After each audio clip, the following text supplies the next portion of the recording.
안녕하세요. 법무법인 리앤파트너스의 엄민지 변호사입니다.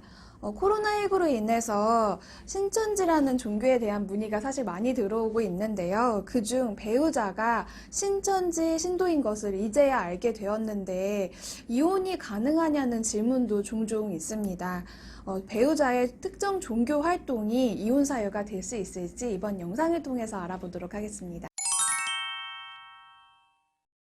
배우자가 신천지, 즉 특정 종교를 믿는다는 것으로 재판상 이혼을 할 수 있다고 보기는 어렵습니다. 민법은 제840조에서 재판상 이혼이 가능한 사유를 6가지로 제한하고 있는데요. 이 중 배우자가 특정 종교 교인이라는 이유로 이혼을 청구하기 위해서는 이런 사유가 이혼 사유 중에 제6호 혼인을 계속하기 어려운 중대한 사유에 해당해야 합니다. 하지만 사실 단순하게 배우자가 특정 종교의 교인이라는 것이 혼인을 계속하기 어려운 사유라고 보기는 어렵습니다. 왜 그렇죠? 왜냐하면은 단순히 아내나 남편이 종교 활동을 한다고 해서 혼인 생활이 불가능한 게 아니잖아요. 예를 들어서 정기적으로 예배에는 참석하지만 여느 가정하고 똑같이 부부 생활도 유지하고 가정 생활도 유지한다면 그것만으로는 단순히 남편이나 아내가 신천지 신도라는 것만으로 혼인을 계속하기 어렵다라고 보지는 않는 거죠. 그렇다면 어떤 경우라면 혼인을 계속하기 어렵다고 볼 수 있나요? 사실 신천지 신도가 문제가 되었던 것이 신천지를 통해서 가정을 벌이거나 단체 생활을 하는 경우가 많이 있었잖아요. 예를 들어서 아내나 남편이 신천지 신도이고 그것 때문에 집을 나가서 연락조차 되지 않는다라고 하면 이는 이혼 사유가 될 수는 있을 겁니다. 그리고 심한 종교적 갈등으로 인해서 부부 일방이 상대방에 대해서 폭행을 하거나 폭언 그리고 지나친 신앙 강요를 통해서 혼인 관계를 유지하기 어려운 정도가 된다면 이것 또한 이혼 사유가 될 수는 있습니다. 예를 들어 주실 수 있나요?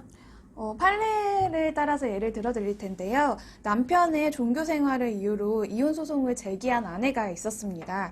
남편이 자녀의 교육비나 생활비가 정말 아쉬운 상황이었는데도 부인하고는 상의하지 않고 억대 헌금을 내고 종교를 믿지 않는 가족들에게 사탄이나 마귀라고 말할 뿐만 아니라 암에 걸린 부인에게 하느님을 안 믿고 헌금을 내는 것을 반대하니까 병에 걸렸다라고 막말을 펴부은 경우에 법원이 이혼이 가능하다고 한 사례가 있습니다. 이혼 소송에서 또 중요한 것이 양육권일 텐데요. 대부분 어린 자녀에 대한 양육권이 어머니, 그러니까 아내에게 주어지기 때문에 이런 점도 굉장히 궁금해 하시는 분들이 많습니다. 가정법원은 자녀에 대한 양육권을 판단할 때 이혼 여부나 위자료 인정 여부와는 별개로 자녀의 복지를 최우선순위를 기준으로 두고 판단합니다. 보통 법원이 종교 생활에 심취한 부부 일방에게 혼인관계의 파탄의 책임을 물어서 이혼 청구를 받아준 이상 이미 그 부부 일방은 이전부터 자녀에 대한 양육 의무도 제대로 이행하지 않았고 그리고 그 이후에도 기본적인 양육 환경을 제공하기 어렵다고 판단할 가능성이 사실 높습니다.